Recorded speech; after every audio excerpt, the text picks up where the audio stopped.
Good morning, everyone, and thanks for joining us again for this week's summer series. And like we were just talking about, this week we're focusing on pools. Today we have two very special guests. We have Edward Everson, who's head of business development at Slush Pool and Brains, and Ethan Vera, who's COO and co-founder of Luxor. So today these two wonderful gents are going to walk us through the pool landscape, the history, the current state, and the future of pools. Guys, I'm going to go on mute and also off video, but I'm here and very excited to hear about it. So thanks. Thanks, Amanda. Yeah, thanks for the kind words. So hello, everybody. I'm Edward Evenson, as Amanda said, with Brains and working on mining over at Slush Pool. And that's about it for me. Ethan, do you have anything to add for yourself? No, just quick intro. I've been working in the pool space for coming up on 4 years now, joined at the end of 2017. So spread the gamut across multiple verticals in mining, but always with a focus on the mining pools. And so Edward and I both have, I guess, experience heavy in business development and talking to miners about mining pools, obviously trying to convince them to come on to use our mining pool, but also spending countless of hours with the developers, learning a ton from people much smarter than us within our respective companies. So excited to walk through this. Yeah, definitely. I'm glad that you could be the co-presenter today, Ethan. Thanks, Edward. It's an honor, sir. All right. So this is kind of an overview of some of the topics we'll be covering. As Amanda said, we'll be diving mostly into mining pools. Despite sort of some of the, I guess, opaque nature of, that the public has with mining pools, relationship with mining pools, they're actually pretty straightforward and there isn't too much to go into. So we're also going to go into a little bit about, where we see pools headed in the future and what their role will be in relation to hash rate moving forward as the industry rapidly changes every sort of 4-year cycle. So we'll start with, some of the early history, go over the current standing of pools in the market today, and then where we see them going, which is, inexorably linked to hash rate as an asset class and how hash rate will act as more of a commodity in the future. Anything to add, Ethan? Let's do it. Cool. So let's kick it off with mining pools to start. So basically, it'd be a good idea to cover, what even a mining pool is and what purpose it serves. A mining pool is basically where multiple miners from around the globe connect to a Stratum server and pool their hash rate in order to more frequently and consistently find blocks and get the block reward as well with the transaction fees. These sort of came about as the network started to scale in 2010 to 2012 era. More and more hash rate was directed at the Bitcoin daemon and the network in general. And so it became increasingly difficult for individual miners to find blocks consistently. And so in today's industry, you can imagine this being extremely problematic. If a miner has invested a ton of capital and time, set up a whole operation into setting up a mining business, then they need a somewhat reliable cash flow in order to pay the expenses associated with that business. So how this works, basically, you point the hash rate that you produce from your machines at a pool. The pool aggregates all this hash rate from various miners across the globe, as I said. And then once it consistently gets enough hash rate to consistently and frequently find blocks, it then redistributes the mining reward to those miners based on the proportion of the pool they comprise. So if you are a very, very, very large miner, for simplicity's sake, and you make up 10% of a mining pool, you will receive 10% of the rewards that mining pool collects from the hash rate of pools, as an example. The first instance of this type of model, this mining pool model, is actually Slush Pool. It was known as Bitcoin.cz because it was founded in the Czech Republic back in 2010. And since then, a ton of different pools have popped up. Originally, pooled mining was on a open source Gitwork protocol. However, after only a couple years, it became very, very apparent that it could not scale with the needs of the network, primarily the huge number of miners that were turning online and increasing bandwidth needs exponentially. So in response to some of this, instead of having tons and tons of miners constantly pinging the Bitcoin daemon and making requests, Matic, also known as Slush, invented and coded Stratum v1, which is an open source Bitcoin mining protocol. And it introduced several features which to make this mining a little bit more efficient, pooled mining that is. One is long polling. So basically miners have an option to choose between short polling intervals and long polling. Short polling can reduce the stale share rate in some cases, which is the number of invalid shares submitted for work. And long polling sort of minimizes network load. Long polling is sort of universally seen as the more efficient and ideal of the two. So basically what this long polling feature allowed for pools to do in Stratum v1 is, instead of all these miners constantly making requests of the Bitcoin daemon, the pool could then, through HTTP, the pool could actually broadcast these messages to the various miners, reducing the network load on both the pool side dramatically and the miner side as well. Extra nonce rolling was also a feature that was included. Before, miners could only choose basically the nonce or end time in the block headers. This actually included an extra field, so allowing miners to kind of use more unique combinations as they process the work, which increased the efficiency of mining dramatically. And it also included JSON payloads, which are basically human readable payloads, which supported the needs of the network at the time. But as we can see, today is already starting to be strained as the network starts to exponentially grow even more. So that's kind of the genesis of pools, what they are, how we got to Stratum v1. Essentially every single mining pool today uses Stratum v1 or a form of Stratum v1, which is sort of a testament to its success. And everyone sort of operates under these basic guidelines and rules for mining pools. Anything to add, Ethan? No, it's all there. Cool. All you. So Ed touched on a few of these topics, but I'll do somewhat of a deeper dive and maybe more of a simple dive into some of these concepts. So one of the main concepts that revolves around mining and mining pools is the idea of luck. And so if we kind of bring it back to what the machines, the hardware is actually doing on Bitcoin mining, really what it's solving is the SHA-256 hashing algorithm. You can think of this hashing algorithm as a trapdoor function where you're guessing some input, you know what output would result in a valid block, but the way the formula is set up, you don't know which input will result in that output. And so the only way to solve that block is to do brute force and guess as many inputs as you can. And so if you look at a new mining machine, the S19 Pro can produce 110 trillion hashes per second. What that's really saying is that that could essentially run through 110 trillion inputs per second and per guess. And so that's the nature of the mining space. It's a brute force. It's basically let's put in as much compute power, either get better hardware or get more hardware, and increase the amount of guesses we can do. And so one of the most simple analogies, although not perfect, but a bit simple in my mind, is relating this to a lottery, because a lottery is probabilistic in nature and obviously revolves around luck. And so one of the kind of simple analogies there is that these machines produce lottery tickets. And so let's say you're miner A and you have enough machines to produce 10 lottery tickets. The entire network will produce 100. And so in that situation, 10 out of 100, you should win technically 10% of those blocks. However, in reality, that may not be the case. You may win 8%, in which case you would be unlucky, or you may win 12%, in which case you've won 12% of the reward, but you've only expended 10% of the effort. And so that's how you can kind of think about mining luck. And so depending on the amount of hash rate you have, you can start forming some type of analysis on the probability of a certain luck statistic or finding a certain amount of blocks using an Erlang distribution. And you can model that out using a cumulative distribution function, a CDF. You can build that in like Excel. You can build it in R, Python, use Wolfram Alpha if you want.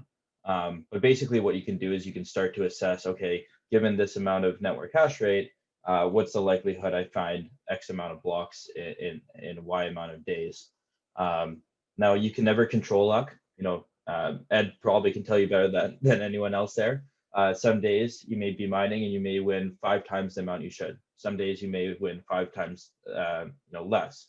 In the long run, it should equal 1. So if you extend it out to enough blocks, it should eventually equal to 1, and you should actually win what you're supposed to. But in the short term, there'll be some variance there. And it's really important when you're looking at luck to make sure you're looking at it on a per block basis, not a per time basis, especially when comparing mining pools or miners, because at the end of the day, it's based on blocks. If one pool has a smaller amount of hash rate versus a larger pool has a larger amount, then it's not very comparable in terms of looking at over a time period. So yeah, that's the basis of mining luck there.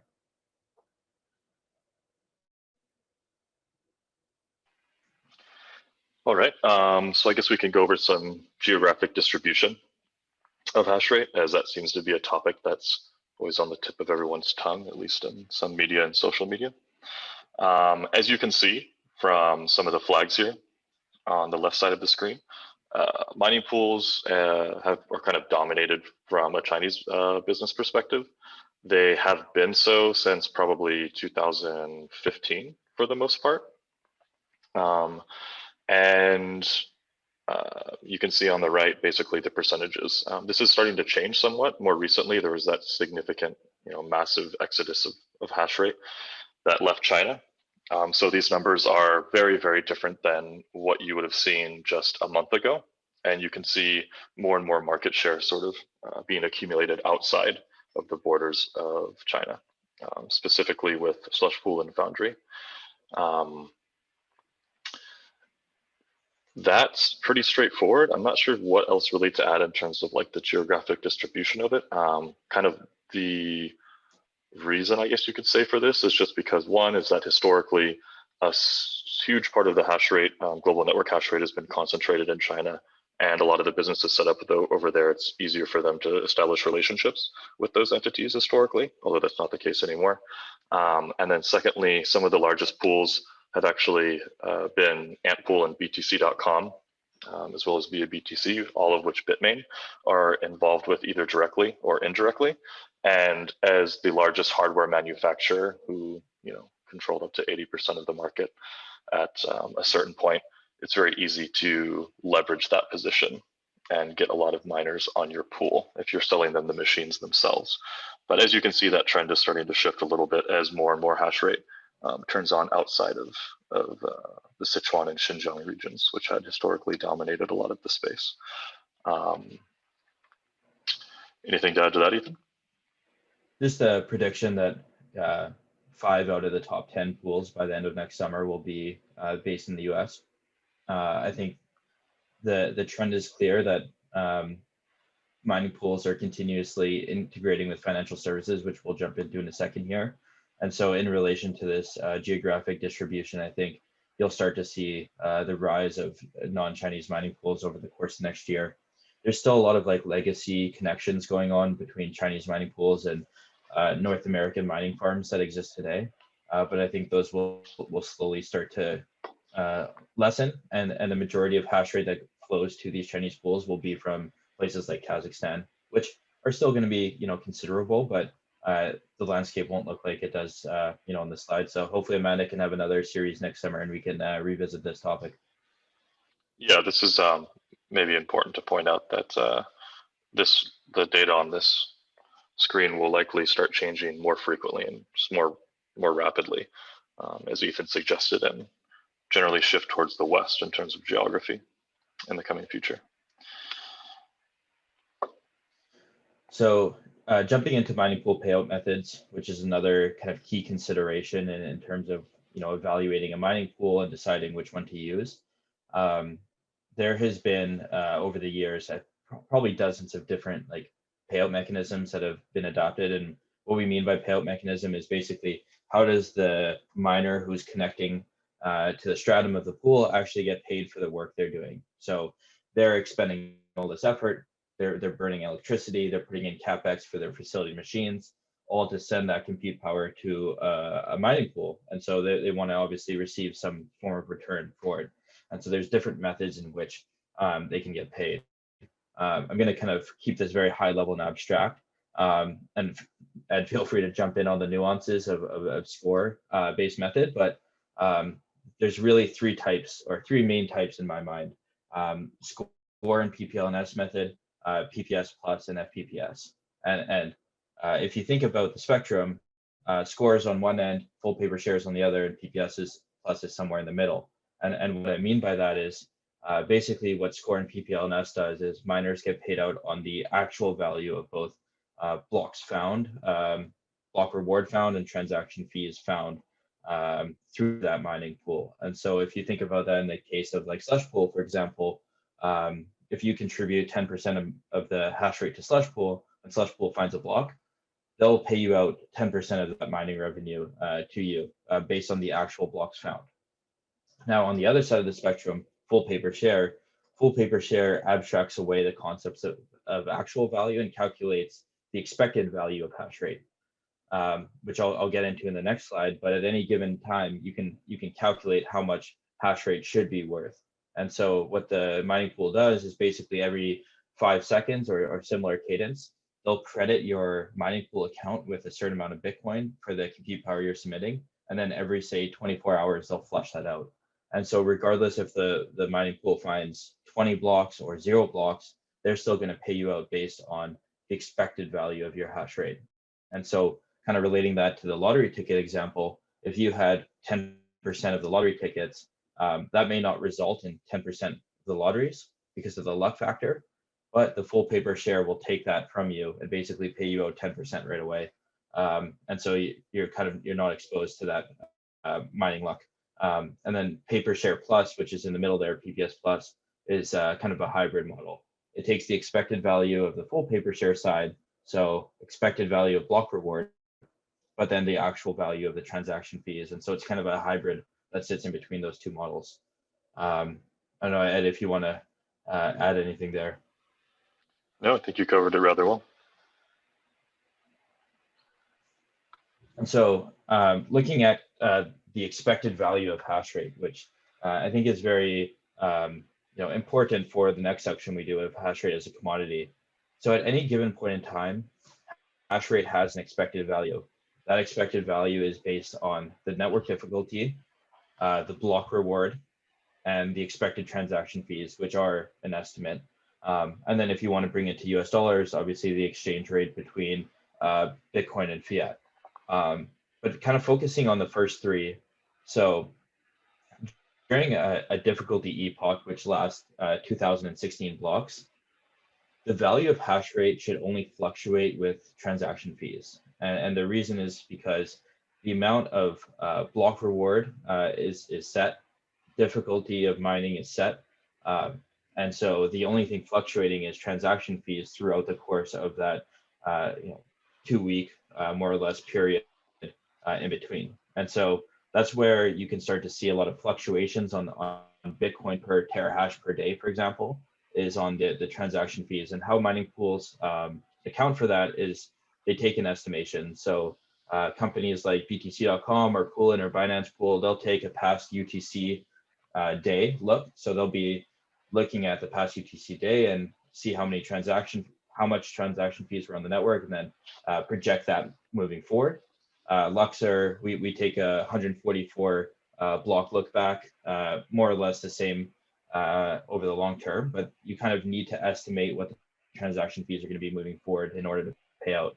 And you can start to do some really cool analysis here. So on this chart, which is unfortunately a little bit blurry, but you can start to see some of the trends here of the value of hash rate. So after May 8th there, kind of in the center of that graph, we started to see a sharp dip in the price of Bitcoin, and then kind of more or less stabilizing. And then fast forward past that June 24th, the China exodus had a significant impact on the value of hash rate.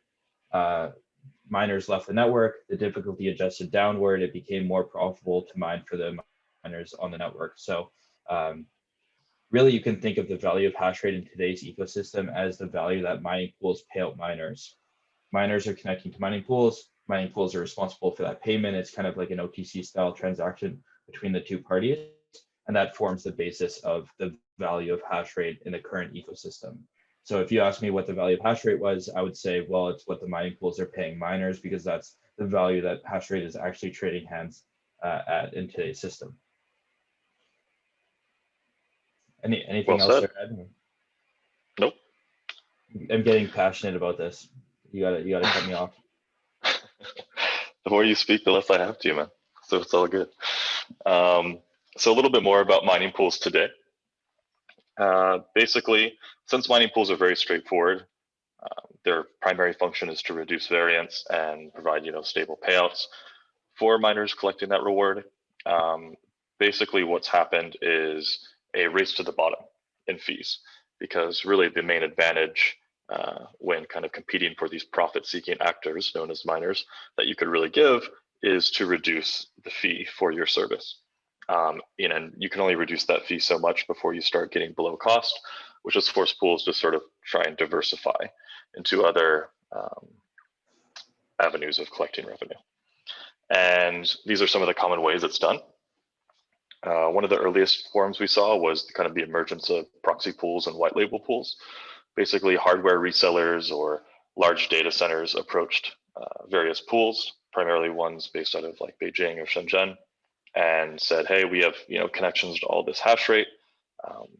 We kind of want to assert ourselves as a middleman, and we can bring you all this hash rate to your pool so long as we get a cut. And one of the simplest ways to do this was to, for another company, say BTC.com, for example, because they set up a lot of white labels, I think, they would create a new front end for this organization that would have their branding and everything on it. And then that organization would sell the pool as part of a larger package, whether it be for hardware, data center management, what have you. And so in this way, these pools could attract more hash rate to their infrastructure and from regions that they otherwise wouldn't be able to reach, and increase their revenues without having to drop fees too much by simply sharing some of the fee with local agents who knew the industry and scene a lot better. Kind of connected to this, we have exchanges entering mining who enlisted either the sort of some of the open source code for mining pools or the white label services of other pools. OKX, Huobi, and Binance, although I guess OKX and Huobi just came out in the news today, will be dissolving their entities over in China. They also created mining pools. So I guess technically this wouldn't be mining pools diversifying, but rather other industry participants kind of expanding into mining pools and vertically integrating the other way. And what they did to attract customers is Huobi, for example, created a Huobi pool token, which they also paid out with the BTC rewards, sort of this speculative asset, which could increase payouts. But of course, that had some problems because there's just constant selling pressure on a token like that as people dumped it for BTC. And eventually some miners were large enough to accumulate so much that if they sold any when liquidity dropped, they would essentially crash the market for that token. OKX offered and Huobi offered different exchange services at discounted rates. Binance, I believe, offers like savings accounts with interest, as well as discounts or maybe even possibly free exchange services trading fees for miners that are hooked up to their pool. And then another group of participants that also entered the space were sort of financial services. We have, or rather mining finance, Foundry Pool, which is one of the more recent additions to the mining pool space. What they did is they bought up a significant supply of the ASICs in the North American market and do sort of miner financing deals with the pool as sort of an added benefit to when they sell a large batch of miners to a customer. And we have Poolin, I think, partnering with like 3 Arrows Capital to offer some financing and lending. I'm not sure of too many like complex derivatives coming from these various pools though, currently. We have hash rate platforms via BTC, amongst others, started offering, I think it was BTC.top as well, cloud mining platforms, which essentially, they either set up their own operation full of mining rigs or enlisted the help of a miner that already had done so and sold hash rate contracts based on the amount of hash rate that specific operation produced. So a certain amount of hash rate over a specified period of time for a certain amount of money, basically speculating on the value of that hash rate over longer term. However, these weren't always so profitable for the end purchaser. of these. And with these fluctuations of hash rate that Ethan pointed out on the previous slide, they oftentimes sort of got burned. And then also we have hash rate tokens. So Binance and Poolin created each their own hash rate token. Binance was BTC ST and Poolin was PBTC 35A. These were essentially, cloud mining contracts as well. The one improvement they offered over the other manual contracts was that they added a little bit more liquidity by being kind of present in the form of a token, so people could trade those tokens on exchanges. I believe when they were first released, they were trading at a significant premium over what the hash rate they represented actually produced. That eventually, as many people guessed, corrected over time to sort of stabilize near their real value. But they also present some of the same problems as we've seen recently as just regular cloud mining, because when the machines producing the hash rate that those tokens represent turn off, these machines in this instance were in China, then the token has to sort of stop trading or loses all its value altogether. So these are some of the various ways you see mining pools start to diversify in order to compete for clients. Is there anything else you want to add to that, Ethan? Yeah, let me jump in on a few here. So Ed brought up an interesting point on the exchanges entering mining with the POV token. And this is more so just like kind of heading towards mining pool beginners, which is there's a lot of marketing done at these various mining pools. Oftentimes you'll see one mining pool claim that they pay out 20-25% higher. And it's often kind of them including transaction fees and thinking that other mining pools do not pay out transaction fees, or there may be some additional bonus. But in reality, I think you should be skeptical if any mining pool is claiming to pay much more than like the block reward plus transaction fees. So in that case, it'd be 0% fees. If they can get much over, there's definitely something at play there. And so I've been approached quite a few times, I'm sure Ed has too, of like launching different like mining tokens, where basically you could incentivize miners to join your pool, because not only are you paying them out Bitcoin, but you're also paying them out some additional token that they can go and sell. The problem I have with that ethically is that that token usually has no real value. It's like a governance token that is there just to exist and not actually be taken as governance. An example would be like the Mars token of PBTC 35A. Recently, that hash rate went up. The hash rate stopped paying out for a 90-day period, and the Mars token holders had no say in that. So the governance tokens definitely are something that I'm skeptical of moving forward. So just something to be mindful of when you're evaluating a mining pool. Next on the integration with financial services. So I think these are incredibly interesting verticals in mining, and there's some overlap between mining pools and these kind of 5 subsectors laid out, but I think moving forward they're going to be further integrated. ASIC financing is really interesting. It really started coming about in early 2020. I think the first public deal I saw was Arctos Capital and Blockware, basically doing a leasing deal. I think it was $1 or $2 million worth of equipment. Since then, we've seen a lot of players enter the space. Amanda and Galaxy Digital obviously doing a great job here. NYDIG, Arctos, which was acquired by NYDIG, Blockfill, Foundry. So there's quite a few really good financiers that are adding a lot of good value to the North American mining space, because they're providing miners the ability to scale up their operations without selling equity, which I think is important for operators. So that's going to continue to be an interesting area that will integrate with the mining pool, as we've seen with DCG Foundry. And then lending is another big one. This can be in multiple forms. So somebody like a Poolin, for example, as soon as you mine Bitcoin on their platform, you can start earning some return on that Bitcoin. I think that will start to be the case across mining pools, where they integrate with lending desks or a provider like BlockFi to lend out your Bitcoin. I would caution to always assess counterparty risk. If you are getting 5-6% APY versus a 1-2% APY, usually the difference is in how those funds are actually being deployed. 5 to 6%, likely the case is that that's a higher counterparty risk. It's getting loaned out to some DeFi investment fund or whatnot. And as we've seen with PBTC 35A blowing up, counterparty risk is real. So just make sure you're assessing that as somebody looking at a mining pool. But I think over time, there'll be various options on that lending side.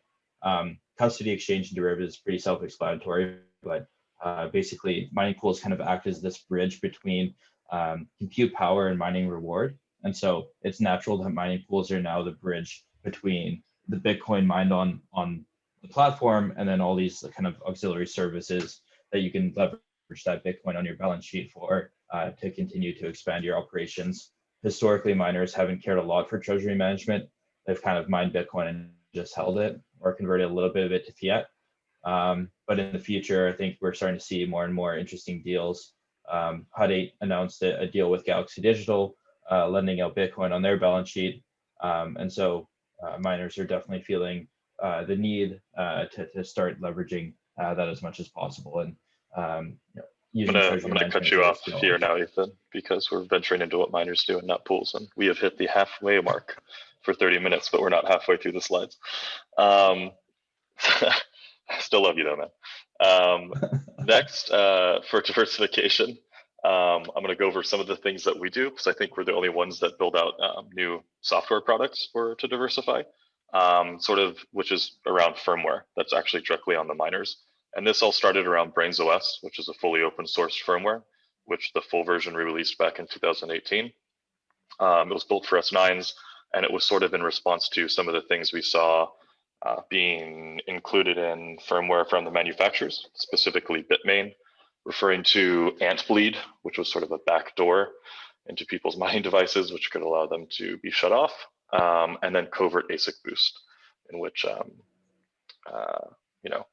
the ability of a miner to mine essentially 13% more efficiently, which was being used covertly. So we implemented it and referred to it as Overt ASIC Boost in the firmware. And it's has native support for Stratum v2 implementation, which we'll go over a little bit later.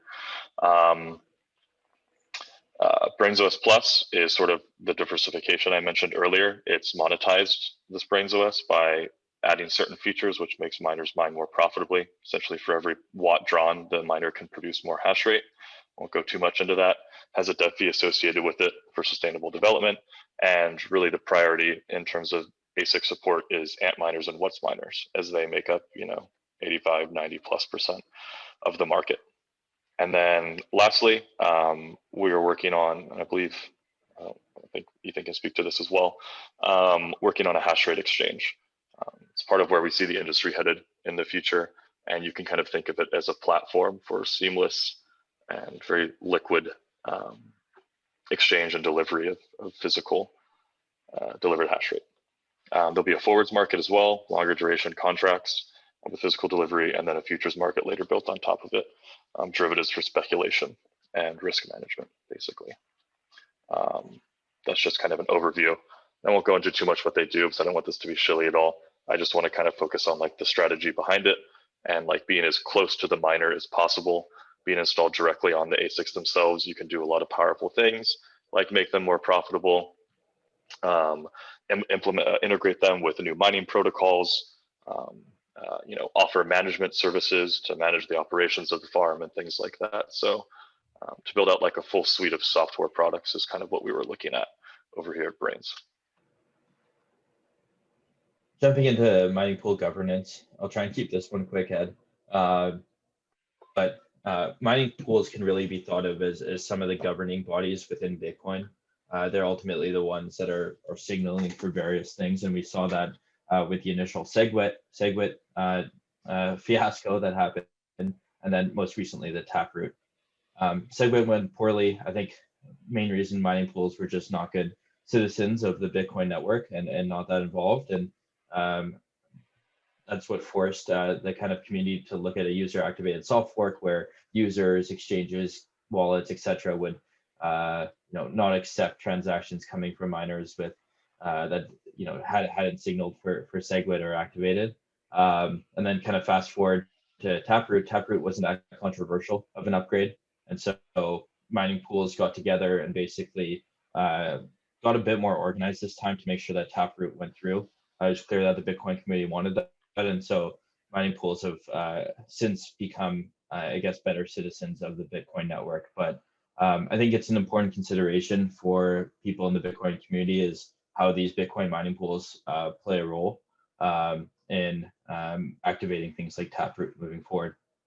So miners, I think for the most part, want to keep the control at the mining level. So, a BIP9 activation, for example, where it only gets activated if miners, a certain percentage of miners signal for it. But there are some other implementations out there that take some of that power away from miners. So I think as a mining pool operator at Luxor, at least, like we want to make sure we're good citizens to Bitcoin, but at the same time, we think that implementations like BIP9 and other implementations that keep the power at the miner level is the right course of action. Were you guys like the third or fourth to support Taproot? The first. First, are you sure about that? In our heart. glad you came around over at Luxor eventually. So that kind of basically covers a brief history of mining pools and the state of the market today, some recent events, ending on Taproot, how pools have diversified to stay relevant, etc. Next, we can kind of go into the future of mining pools and what we think that holds, which brings me to protocol upgrades. So as I said earlier in the presentation, we went over a little bit of the evolution of, the introduction of pooled mining from the open source Gitwork protocol, the introduction of Stratum v1 to address some of the inefficiencies and scaling problems of the network as it grew exponentially and more miners came on. And this is sort of in that same line. Stratum v2 is an open source mining protocol, and it kind of can be seen as the next evolution, the next upgrade to Stratum v1. And, other ways mining pools can diversify, I think we've covered really well, and I don't really see many ways outside of just like creating more partnerships or maybe possibly pools dipping their toes into some of the other methods that we've already covered in terms of diversification for mining pools in the industry. This is what I see as kind of the best path forward to allow even more options to these organizations that adopt it. And it really kind of happens at the base layer, the mining infrastructure. And some of the kind of add-ons and improvements that you can see from the next evolution of open source mining protocols and Stratum v2 would be covered by security, efficiency, flexibility, and decentralization. Is sort of the most straightforward and brief way to put it. First up is security. Stratum v1, as I stated, is made back in 2012, and no one could have foreseen kind of where we are today. It's pretty amazing what's happened to Bitcoin mining, especially in the last couple of years, just the explosive growth we've experienced. And naturally, stuff that was built when the entire network was, 20 to 50 terahash, isn't necessarily going to be ideal for a network that has over 100 exahashes. So naturally, some improvements need to be introduced on some of that original code. It's not certain how common it is, but we have heard reports out of like the CIS region, some parts of Russia and China, that people have sort of had their hash rate hijacked. And what this is referred to is like a man-in-the-middle attack. And basically what the attacker does is intercepts the shares or the work rather, a miner is submitting to a pool, and then submits that work as their own in order to receive the payouts. And how V2 addresses this sort of existing attack vector in V1 is it completely and sufficiently encrypts miner data, which prevents them from essentially being taken advantage of in this way. Next is efficiency. So it seeks to, through various means, primarily removing the JSON human readable payloads I mentioned earlier and switching everything to a binary format, reduce network bandwidth by about 2 to 3 times.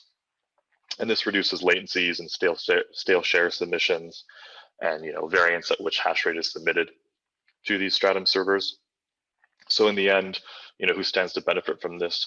1, the pools can run their infrastructure much more efficiently. And 2, we're seeing more and more miners sort of seeking energy from off-grid energy sources, stranded energy. And sort of naturally, these stranded energy sources, due to their stranded nature, are kind of in the middle of nowhere and don't often have the benefit of a fiber connection and have to rely on things like LTE SIM networks or satellite internet, which means that bandwidth becomes a very big problem. We've been even working with some miners in sub-Saharan Africa, and they have very serious bandwidth constraints when it comes to connecting to some of the Stratum servers. So people like them can benefit directly from this, oil and gas miners. Basically people mining in the middle of nowhere, so to speak. And then flexibility. Part of the problem with V1 as it exists today is that it's really difficult to sort of add things onto it and make it evolve as the industry does.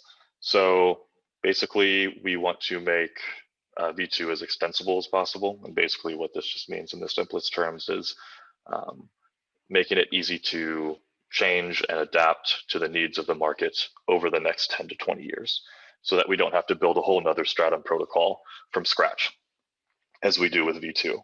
It allows us just to keep adding on and improving into the existing one. And then lastly, increasing decentralization through job negotiation. This is probably the most talked about aspect of Stratum V2.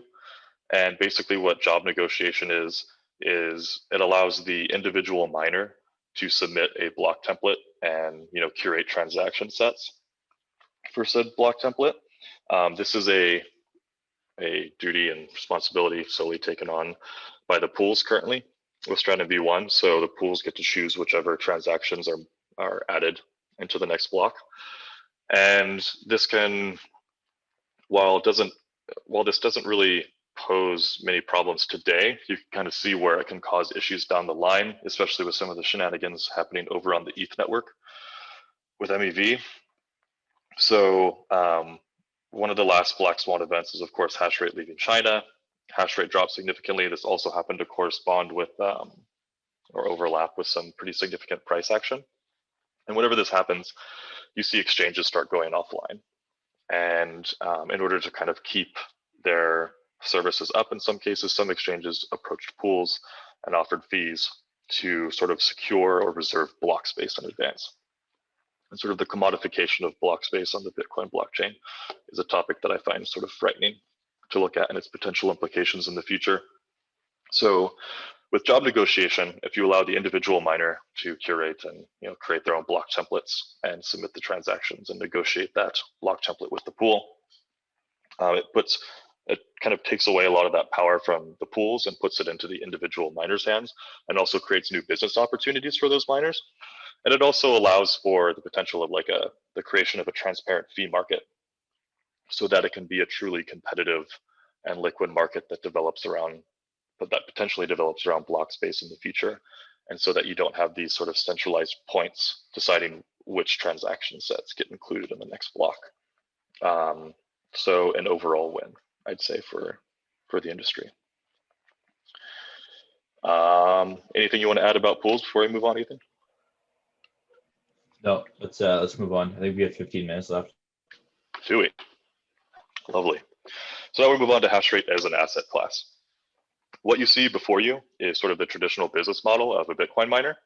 You have the CapEx, all the money put into, originally invested into the creation of said operation, which buys hardware, which also produces the hash rate, consumes the electricity, which is the primary operational expense. Excuse me. And then you have the infrastructure itself, whether it be a whole data center or a container situation, or something like a hash hut and remote oil fields. Primary OPEX is electricity, as I said. It generally makes up 80 to 85% of the operational expenses. And the rest is usually taken up by labor. And the revenue generated by these businesses are in the form of block rewards, the block subsidy, which is the newly issued coin into supply, and the transaction fees. And the best way to sort of denominate this revenue is in dollars per terahash per day, as miners need to convert some of this BTC to fiat, US dollars, euros, yen, what have you, in order to pay some of these bills. So what are the different assets for hash rate? One, we have mining rigs. which are most commonly valued in terms of ROI, like days to break even. From the moment you turn on that machine, given your operational expenses and how much money you put into the purchase of said machine, how long does it take for you to recoup the cost of that purchase? And then everything after that is printing money, you could say.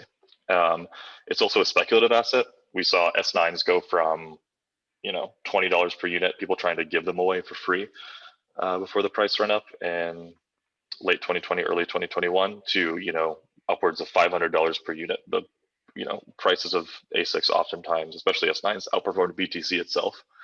Then you have cloud mining contracts, which are a primitive form of, I guess you could say, hash rate derivative.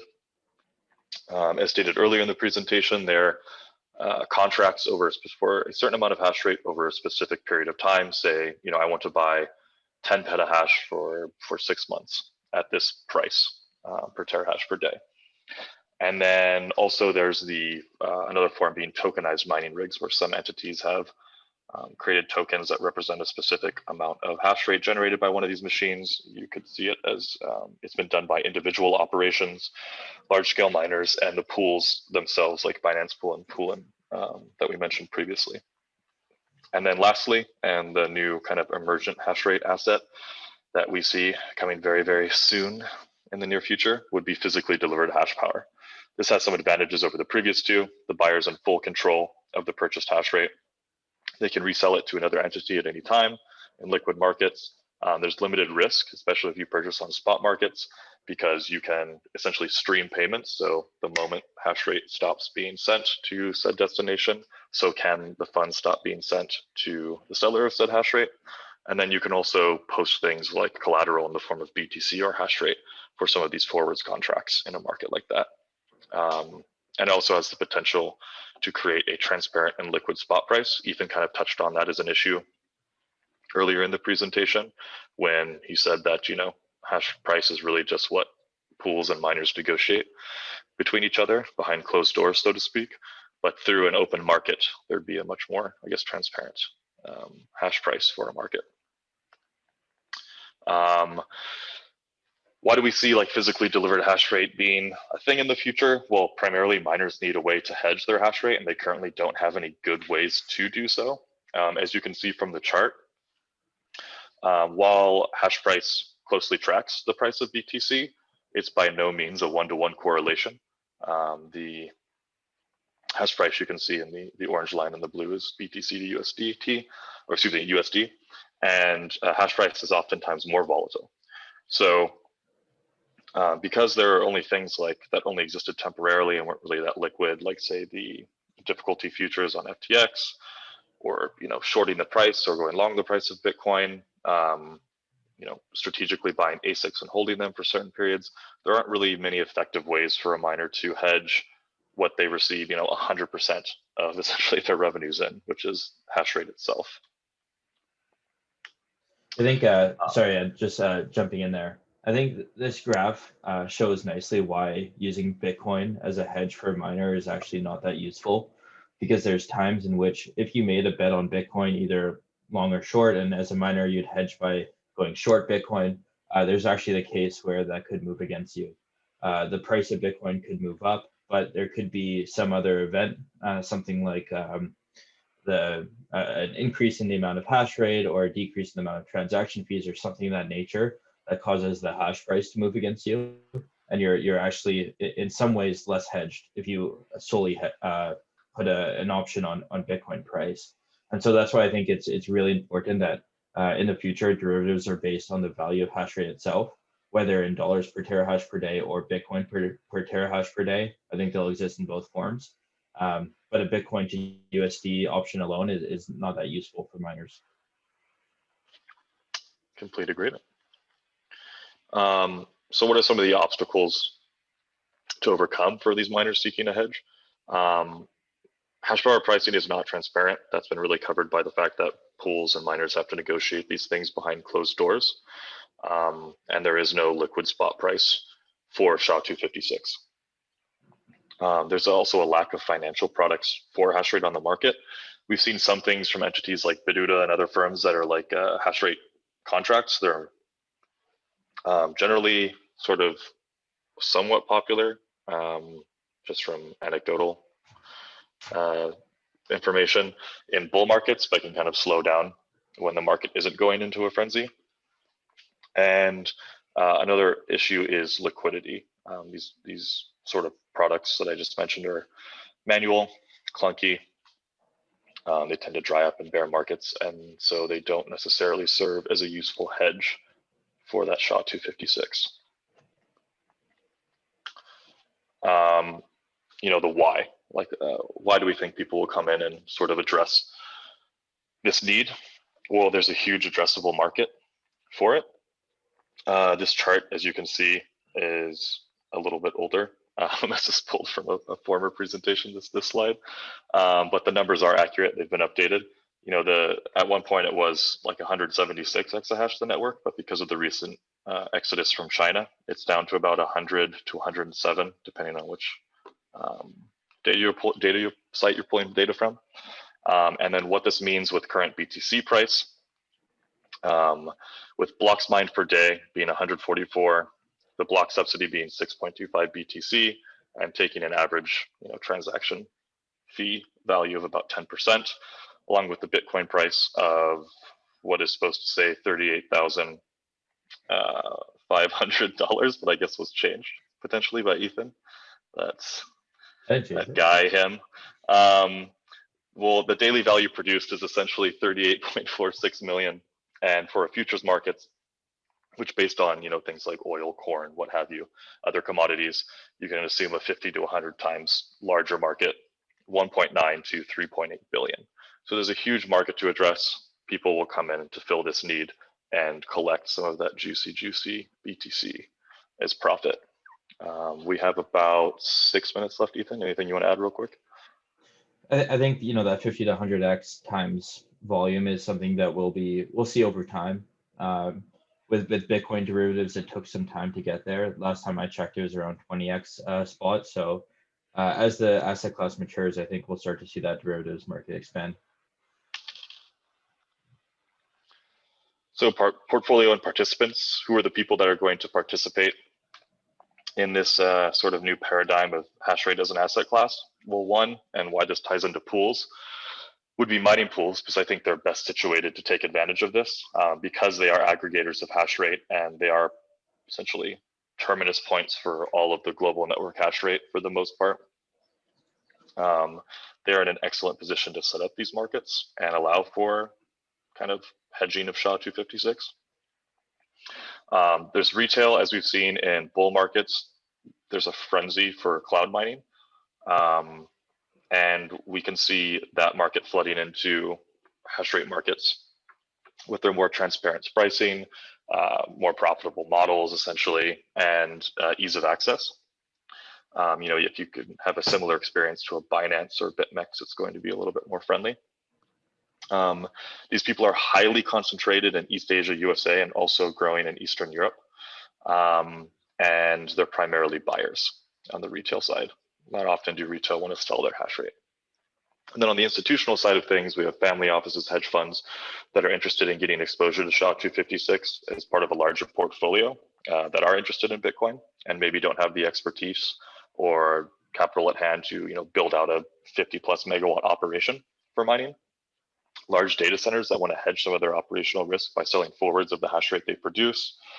Brokerage firms, entities like similar to BitUda that want to kind of broker hash rate between two larger entities that may need a more white glove service, KYC services, etc. Exchanges who we've seen jump into the mining pool space and want exposure to hash rate, as well as mining pools themselves, who can essentially function as buyers and sellers of hash rate on these markets. And then sort of what hash rate SHA-256 would look like in terms of a larger portfolio. Anywhere from hardware, the actual infrastructure, labor of an operation. It can serve as a large, one piece of the larger puzzle for someone investing in Bitcoin mining as an industry as a whole. And as you can see, all of the existing assets on this chart have really poor liquidity. And the hash rate market will actually offer a solution to this in the form of liquid physically delivered hash rate. I would go into this a little bit more, but I think we're out of time for the most part, and I want to give Ethan a minute to say or add something he wants to. A minute, Shell. No, I think this table is extremely exciting. We're seeing the emergence of various forms of exposure to mining. Historically, all you could do was buy a machine, plug it in, then cloud mining came out, and now with the emergence of hash rate markets, I think there's another means for exposure. Another exposure is ETF. We just launched rigs, where basically invest in publicly listed miners. So I think over time there'll be continuous forms of different vehicles that you can get exposure to hash rate as an asset and mining. Definitely. So when thinking of the market, don't think of SHA-256 as a standalone asset.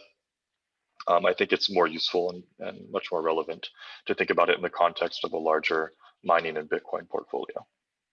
And that sort of answers a lot of questions in terms of like, who wants to come in and buy some of this stuff, who's going to be selling it, etc. And that about wraps it up. Again, I'm Edward Evenson, not Everson, as Ethan has also put on the end of this slide, that bastard. And I'm over at Brains and working at mining at Slushpool, doing stuff, all things software, all things Bitcoin mining related, essentially. Firmware for the machines, the first mining pool. Happy to present today. Thank you so much, Amanda, for inviting us to kind of present in the Galaxy Digital Mining Series. And I hope we gave everyone a decent overview of what pools are, where they're headed in the future, and what we see happening with hash rate. Thanks, Ed, and thanks, Ethan, so much. Really appreciate the conversation today and the banter as always. Little fun insider mining world. We all tease Ed and spell his last name wrong, so Ethan, really glad you got to slip that in here. It makes our day that much funnier to tease our good friend Ed. So thank you all so much for presenting. And tomorrow we will have a Twitter Spaces where we'll discuss some of the topics you presented today. So another 9 a.m. Eastern time event, nice and early for you, Ethan. But we will see you all there. And thanks guys so much for this. This was awesome. Thanks for having us on, Amanda. Bye.